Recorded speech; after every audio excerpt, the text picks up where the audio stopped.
আমরা সাম্প্রতিক বন্যায় গভর্নমেন্ট থেকে এ যাবৎ জিআর চাল হিসাবে 63 মেট্রিক টন চাল পাই। গত 23/5/2022 ইংরেজি তারিখে দুর্যোগ ব্যবস্থাপনা স্থায়ী কমিটি যেটা আছে, স্থায়ী কমিটি আমাদের মিটিংয়ে বসে এগুলার ডিস্ট্রিবিউশন করে। ডিস্ট্রিবিউশনটা হয় আমাদের যেসব ওয়ার্ডগুলো শতভাগ বন্যায় ক্ষতিগ্রস্ত হয়েছে সেগুলাতে একরকম, আর আংশিক ক্ষতিগ্রস্ত যেগুলো আছে সেগুলাতে একরকম।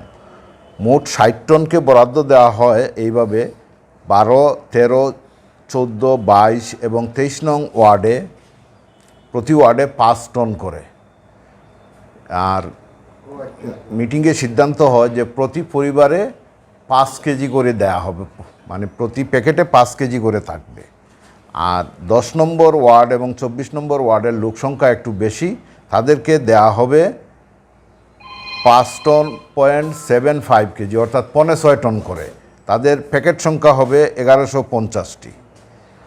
আর হচ্ছে 3, 9, 11, 15, 19, 21, 25, 26 এবং 27 নম্বর ওয়ার্ডে 5 কেজির প্যাকেট 300 করে, অর্থাৎ এইসব ওয়ার্ডে প্রতি ওয়ার্ডে 1 টন 1.5 টন করে পড়বে।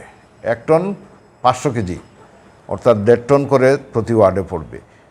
এটা আমাদের গতকাল থেকে শুরু হয়েছে বিতরণ।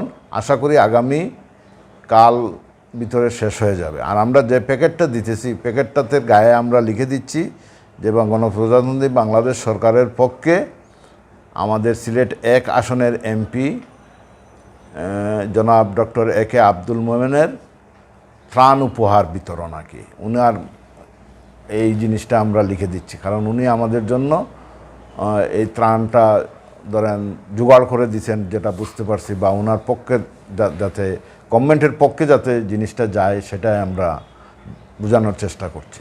ধরেন আরও বেগবান করা যায় কিনা, আমাদের 3 দিনের ভিতর ধরেন প্রতিদিন 20 টন করে আপনার প্যাকেটজাত করে এগুলা ঘরে ঘরে পৌঁছায় দেওয়া একটা কঠিন কাজ। নিশ্চয় এটা স্লো না, আমরা একটা গতিতে করতেছি, যেটা গতিটাকে স্লো বলা যায় না।